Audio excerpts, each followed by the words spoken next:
Now, I don't have stock in Coca-Cola, but I sure use them a lot. This is the top. You'll see this in action in a minute. This is the top of a 2-liter bottle of Coca-Cola. I've developed a process of generating planets and stars with sound waves on the surface of a Coca-Cola bottle, with Coke in it, of course. Dr. Pepper worked as well, so if you're listening, Dr. Pepper. What you'll notice there is a depression. That was a strong hint, wasn't it? What you'll notice here is a depression on the surface of this liquid. Now, in school, you're taught this is surface tension that holds that little bead up. If you've watched rain fall down in a puddle closely, you'll see that splashes will hit a puddle and little tiny bubbles or spheres will dart around very quickly on the surface and then be absorbed and disappear. And they tell you, well, that's because momentarily the surface tension of the puddle kept that raindrop from actually falling through the surface. That's not exactly correct. As I showed you earlier with the drops, splashes, when a drop is formed up like that and spins like that in the air, it is spinning, it is convecting like a mushroom cloud around an atom bomb. You don't see it here, but that little drop of Coca-Cola there is spinning like that at high speed. But if you do nothing except generate that and then stand back from the Coke bottle, about 15, 20 seconds later, it will just reabsorb into the surface, pop, and disappear.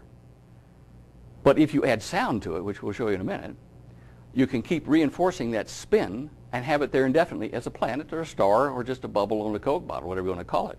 But this is showing the same effect Einstein's equations predicted about the warping of the time-space fabric. That's the best way they could describe it. But you are seeing here, you're actually seeing it. Instead of an equation, you're seeing it. See what I'm saying? All right. Now, I'll pause on this for about 10 seconds. Okay. This equation here is the one I use to generate what you're going to see in a minute. There's a yellow, a green, and a red equation, and these are the constants I plugged into those to show you how the divergent wave and the convergent wave add together to give you the yellow thing. Now, I put this up primarily for the people who are going to see this DVD elsewhere who are of that bent, to show that this is the first approximation of the equation, definitely not the equation for our solar system, but close. Okay? All right.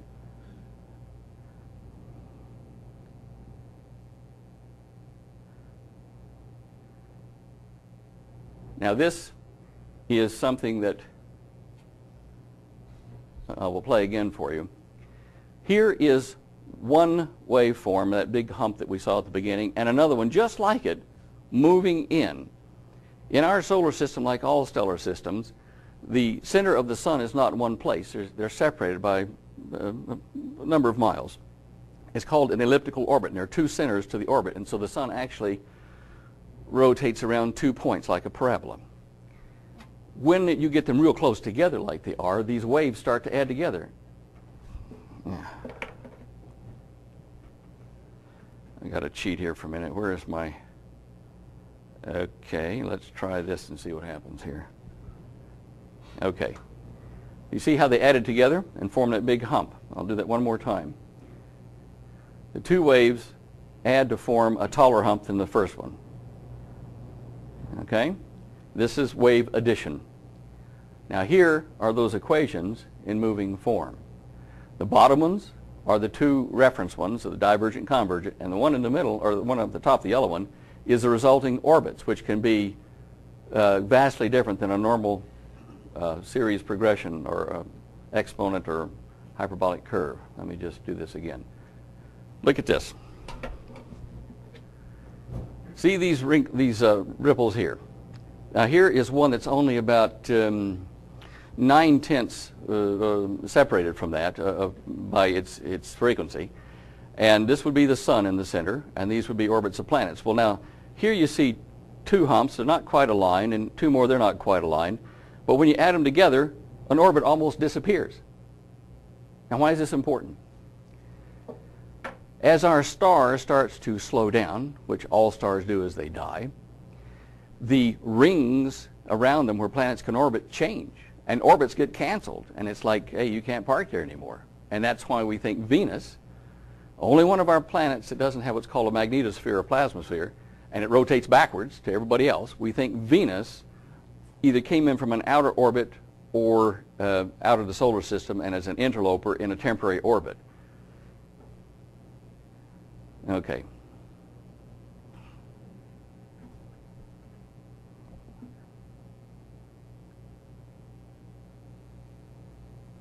Okay, this is going to annoy you for a minute.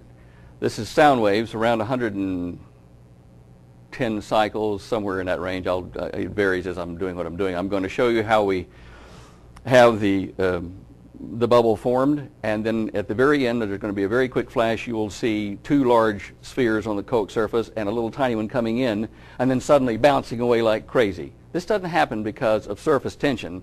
This happens because their spins are opposite. The little guy has got a spin that goes out like this. The big guy has one that comes the other direction. And so when they get close to each other, they bounce off. Not magic, not electrostatics, but just pure movement.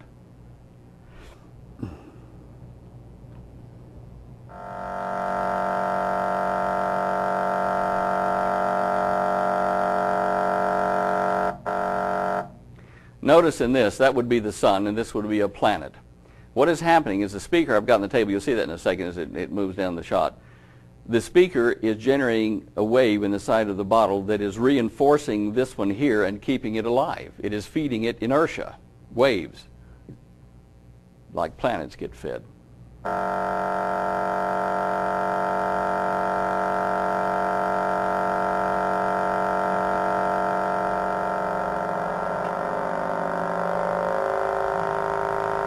And this is generating one of those balls. It'll pop up here in the lower right corner.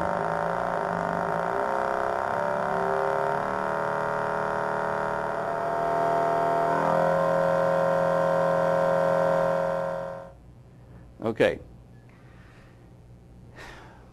There's no magic to gravity. It is motion in a fluid space. It is spin around a center or two centers, as the case may be.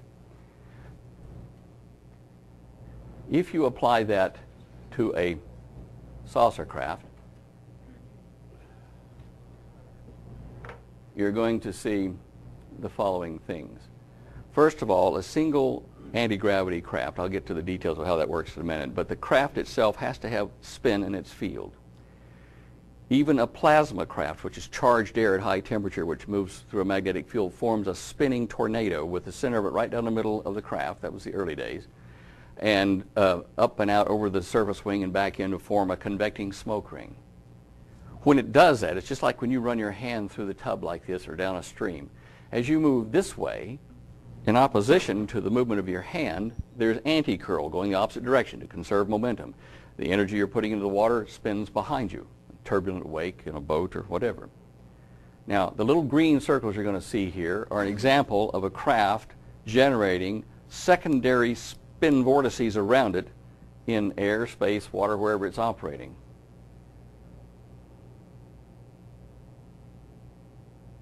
Craft in the middle, the white thing, the counterspin vortices outside. They won't touch each other because they are going in opposite directions between them. Look at that again. Notice that these arrows are in opposite directions. If they were to get too close, they'd push themselves apart like those two drops you saw on the surface of that Coca-Cola. Boy, Coke's going to owe me a favor. Okay, now, if they got too close to each other, even as a craft rather than secondary eddies, watch what happens. Oops. Both of those circles were spinning in the same direction, but they'll bounce apart. Look at that again. Both spinning in the same direction, but in between them, no. However, there's a trick to this. The gap theory. Nothing to do with Genesis, but anyway. Okay, if you space them correctly, they will actually lock together with a common shared vortex in between them like that. Watch that again. Now, it's fairly unstable with just two of them like this, as they tend to kind of orbit. Okay? Now, if I let them freewheel in space, two ships using that, this is what they'll do. They'll spin around and you have a hard time controlling them. So we go to a stable form, which is 3 and more in triangular additions. Okay? They will lock together. They won't go any closer like a flock of birds. They will lock together like that in those formations.